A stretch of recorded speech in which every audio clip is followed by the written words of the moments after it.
Okay, this part here now is I'll just put it a little bit close right there like that. You can get used to just adding butter to the fish, because that moisture, that water that comes out of it, you just want like butter to go inside of the fish once it's ready.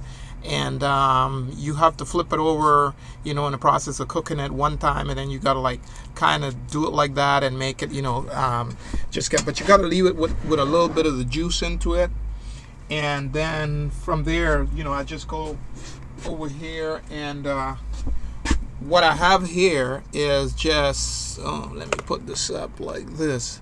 What I have is just, this is avocado and Honduran cheese, which, you know, you can have your choice, but mostly everything you don't want to add salt to it. You want to have like a little bit integrated salt, so that's why I have the Honduran cheese, because I have the salt, and as well as the fish. You don't want to add too many like mustard, mayonnaise, and mayo and all those stuff, because what it does is you're gonna eat probably less because it's too tasty. You want to have more of the ingredient of the fish in it, and then you want to have it just slight mild, you know, a little bit of tasty, whatever. So once that is out, I can just pretty much add, these will be the bean and the rice, but this have in the cilantro, the culantro, and it have in also the onion. And once it have that in, you that's where you're gonna get your ingredient, because it cooks better. And sometimes, you know, the onion will kind of burn your eyes, I don't know, whatever, depending on how you did it, you know. But I cut it up on that seam board, and once it's done, then, you know, I don't need to worry with it or anything else. I just have it, you know, ready to eat, because you don't want to be like cooking everything on one shot.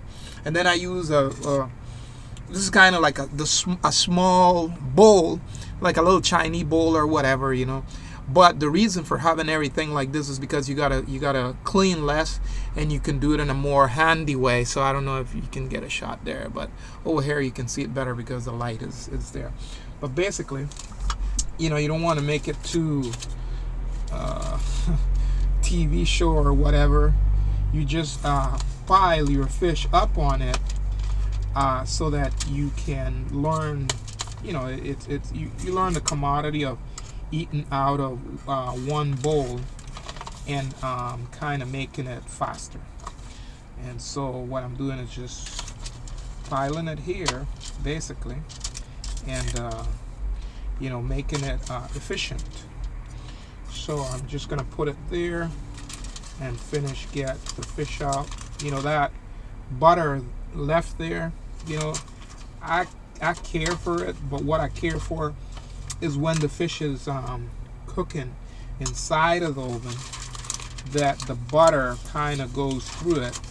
But afterward, I don't add some of that butter in. I just kind of crumple it up like that, and I just dispose of you know, of it, because it's you know, I just got other ingredients to eat basically, and that's why I do it like that. So once that's ready, then you can have your choice. You know, you can add a few of these. You can have your choice of just adding your,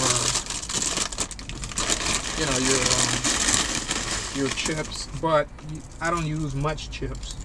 You know, I just add a few, and you know, this is what I use aside from anything else, because the chips already have on a lot of seasoning and ingredients and salt and whatever. So you want to kind of have something, if it's adding additional salt, you want to get lost adding too much salt. And then I get a final touch of my you know, my favorite, which is this juice right here. This one, I don't know if you can catch it good, but this is like, you know, a good, you know, stable quality, you know, cheap. I use like a half a glass of that, you know, so because it's a little bit too sugary, but it have excellent taste. And that's pretty much right there. And now I'm just gonna go ahead and get comfortable right here. And then these boards, they help, you know, keep everything like a little mobile table. And that's pretty much it.